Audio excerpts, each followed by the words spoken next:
Mavi se retrouve face à Molina. Son ton est grave, il veut mettre les choses au clair. Il demande si enfin ils vont pouvoir parler sérieusement et s'interroger sur ce qui va se passer entre eux. Pour lui, il n'y a plus de doute, Molina est bien vivant. Et cette vérité, Mavi refuse de la garder secrète. Il menace de révéler au monde entier que Molina a survécu, et son intention est claire, il veut le voir emprisonné. Mavi affirme qu'il ne quittera pas cet endroit sans que la vérité éclate. Mais il reconnaît aussi qu'il existe une seule manière pour Molina de l'en empêcher, le tuer. Il le dit sans détour, car il y a déjà pensé. Molina, lui, tente d'apaiser l'atmosphère. Plutôt que de s'engager dans la violence, il choisit d'adopter une attitude calme. Il propose de préparer un whisky. Derrière ce geste, cependant, il dissimule une autre intention.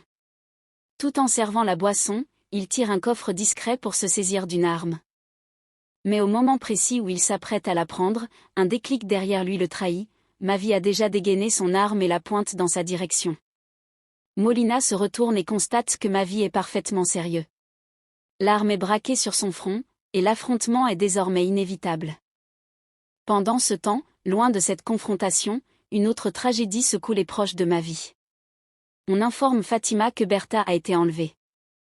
L'homme qui lui rapporte la nouvelle explique que leur voiture a été bloquée sur la route et que des hommes cagoulés ont emporté la jeune femme. Le choc est immense, et la réaction immédiate, il faut se rendre au commissariat sans perdre de temps. De retour dans la pièce où Mavi tient Molina sous son arme, la situation prend une tournure inattendue. Mavi ne se contente pas de menacer son père, il veut utiliser l'image de Molina pour révéler sa duplicité. Il exige de lui qu'il enregistre une vidéo. Son ton est cynique et presque théâtral. Il lui demande s'il a déjà réfléchi à ce qu'il allait dire dans la vidéo, en soulignant que cette vidéo fera de lui une célébrité. Mavi insiste, il faut soigner les mots, préparer un discours percutant.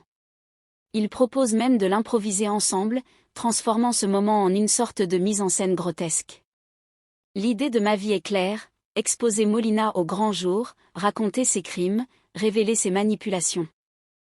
Il imagine déjà l'introduction, Molina pourrait se présenter comme le rabbin supposé mort depuis 10 ans, et raconter comment il avait réussi à tromper tout le monde en vivant dans l'ombre comme un fantôme. Mavi déroule presque un scénario. Il lui souffle des phrases, l'aveu du meurtre du père biologique de Luma, le vol de fortune, l'humiliation infligée à son fils biologique, la falsification de sa propre mort qui a conduit Mavi à passer 10 années persuadé d'avoir tué son père. Tout doit être dit. Ensuite, Mavi l'entraîne sur une confession encore plus lourde, les meurtres de Ruda et Iberet. Il l'interpelle, presque en le provoquant, répétant avec insistance le nom de Ruda comme pour réveiller sa culpabilité. La vidéo commence réellement. Mavi filme Molina et l'oblige à parler. Il l'annonce à la caméra, voilà Ramiro Molina, celui qu'on croyait mort depuis 10 ans et qui était en réalité vivant. Le ton est mordant, moqueur. Puis il passe la parole à Molina.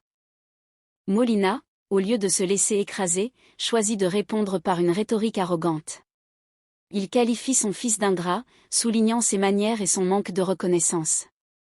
Il rappelle leur passé, évoque un Mavi pauvre, avec des vêtements usés et un sac misérable sur le dos, venu quémander un emploi.